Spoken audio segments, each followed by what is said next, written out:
Hello.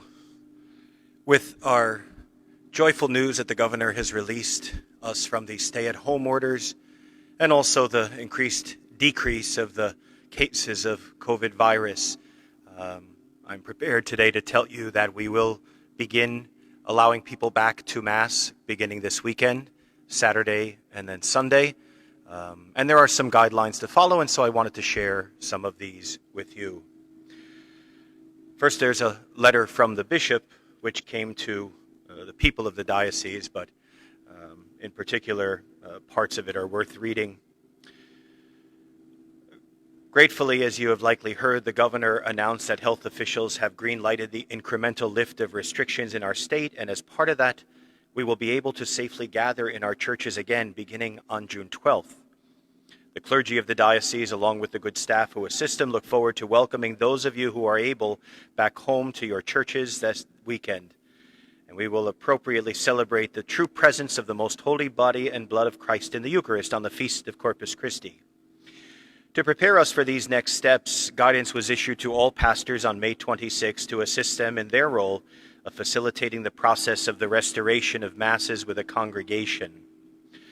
And so, with consultation to St. Peter's University Hospital and their infectious disease experts on what is permissible, what should not happen, what is perfectly fine to happen, there are some guidelines that I'd like to share with you today. The first step is we are allowed to have people back into church for the weekend Masses with a 30% capacity, 30% of our church's capacity, which for us is 120 people. Now that includes some extras that we won't count in there because it is a little more than that, but if you include the clergy and the custodial staff and the deacons, that covers that. So 120 people will be allowed in. Masses will be at different times than we're used to. So Saturday evening, Mass will be at 4:30 p.m. And then on Sunday, Masses will be at 8 a.m., 10 a.m., and 12 noon. Again, 8 a.m., 10 a.m., and 12 noon.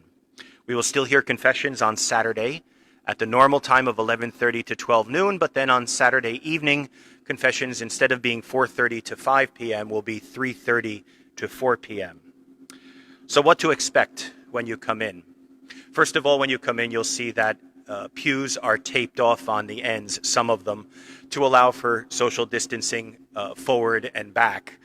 So please follow that. Don't break any tape and go into a pew that has been blocked off. You can sit with those who have been quarantining with you. So families who have been together through this whole thing can certainly sit right next to each other. But if you don't know the other person, please, for people who you haven't been quarantining with, maintain in the pew a 6-foot distance between so that we keep this safe and follow the guidelines. For now, the loft will not be used. It's just a matter of how much time we have to clean and sanitize. And also for the loft, you're talking about more increased use of holding on to a handrail and more people doing that. We've decided not to use the loft for now. When you come here, the doors will be propped open so that you won't have to hopefully touch any doorknobs. You'll come in through the center doors, from the outside, and then the center glass doors from the narthex into church. There'll be no music this weekend. We've had to take out for contact protocols. The music books are out of the pews, and also the laminated cards with the Mass parts, so that somebody can't touch it, put it back in the rack, and then somebody else touches it. So this weekend we will have no music. Eventually we'll look to bring that in gradually next up, probably instrumental music along the way. There will be some things that you won't see as you had as part of Mass for now. The offertory procession will not happen. The gifts will already be up here. And when we get to the sign of peace at Mass, that will be just the exchange between the priest and you. The peace of the Lord be with you always and with your spirit. And then we'll go into the Lamb of God.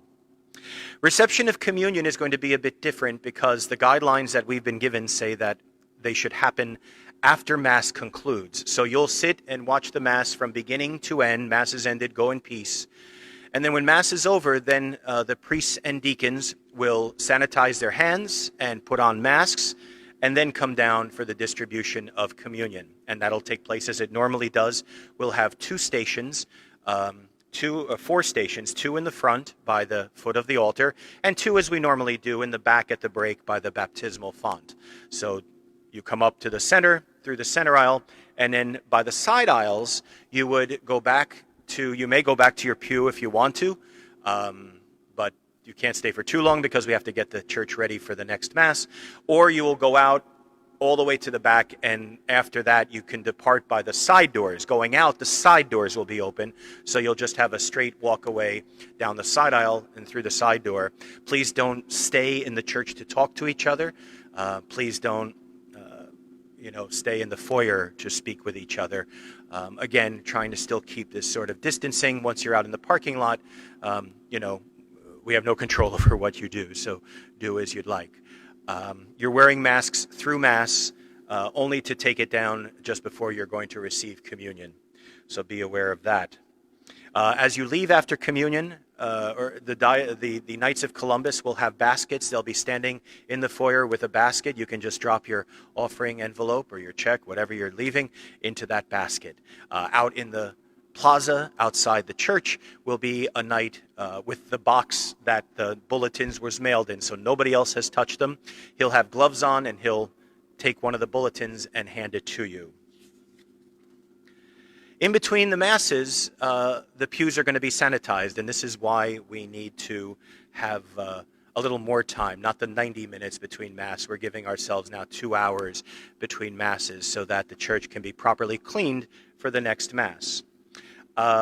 If you come to Saturday evening Mass, we will still be recording the Mass, live streamed Saturday evening, which afterwards will be available on demand for anyone who wants to watch it on Saturday evening or Sunday or whenever. But if you come to Saturday night Mass, you're going to see the tripod and iPhone camera right in front of the altar with this microphone so that it gets picked up by the camera sound system. And just be aware that you'll see that. People have found that after a while you don't even notice that it's there. This is the next step in what began with nobody at Mass, to Masses live streamed, to Masses live streamed with distribution of communion in the parking lot. And now the next step is Mass in the building. So because cars will be in our parking lot for Mass, we're stopping the distribution of Holy Communion in the parking lots. This is, again, just the next step. I ask for your consideration for that. Hopefully, as conditions approve, we'll be able to get more of a percentage in the building, and more people will be able to get to Mass. And if we see that Masses are starting to get too full and we have to turn people away, then we will add other Masses to the schedule again. So what do we expect for you to do? First of all, if you are feeling unwell, if you are sick, whether it's COVID symptoms or a cold or anything else, please stay home. Don't come yet. Watch Mass on television. You still have the dispensation from the Sunday obligation. If you're in a high-risk group, and they've been laid out before, consider not coming to Mass yet. Let's give it a few weeks and see, as long as everyone is healthy and God forbid something happens, let's give it a little time. We'll show that, yes, everything is fine and people can come back and feel safely. Remember, masks are worn indoors. Please bring your own sanitizer, hand wipes if you want to sanitize your own hands should you come into contact with someone.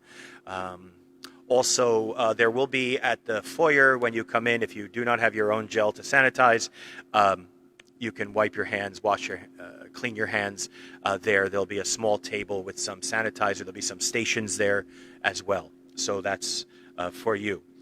Again, a reminder, you come in by the center doors to Mass, and you'll depart by the side doors on the way out.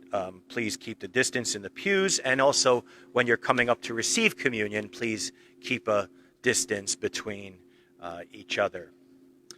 Again, reminder, no exchange of peace, but you can still wave or smile when Father Michael and I say Mass at the prison. This is exactly what happens. They're not allowed to have physical contact with each other. They could be right next to each other and we'll smile or we'll give each other a peace sign, but you're able to do that. We will not have altar servers yet. We will not have lectors yet. We will not have Eucharistic ministers yet. There will be 5 of us at Mass, 2 priests, 2 deacons, and a seminarian. We'll have all the ministry roles fulfilled. And as time goes on and we see the safety, we will be able to allow more people to do that. Restrooms and the basement of the church will not be accessible. This is part of a concern for getting everything to be cleaned, and we don't have the staff to be able to clean every place in the basement. We're going to have enough to do up here, but not to do downstairs or the loft. Over time, we may release it and open it, but at least for now, be prepared to, do what you need to do before you come to church. As I said again, no gathering in the church after the Mass or the foyer. I know we want to talk to each other after Mass. Father and I, even though you'll be leaving before we do because of distribution of communion, the deacons, we would love to be outside. We're going to have our masks on, if we happen to see you. And if not, know that we wish we could do our normal say hello. And we will soon. But for now, these are the guidelines. They're going to be posted on our website, on the social media, not just here in this video, but also as graphics, so you'll be able to see. But this is our next step. It's not as far as we would like it to go, but it's certainly better than we had. So myself, Father Michael, our deacons, we all look forward to welcoming you back real soon. So in the meantime, see you over the weekend, and God bless you.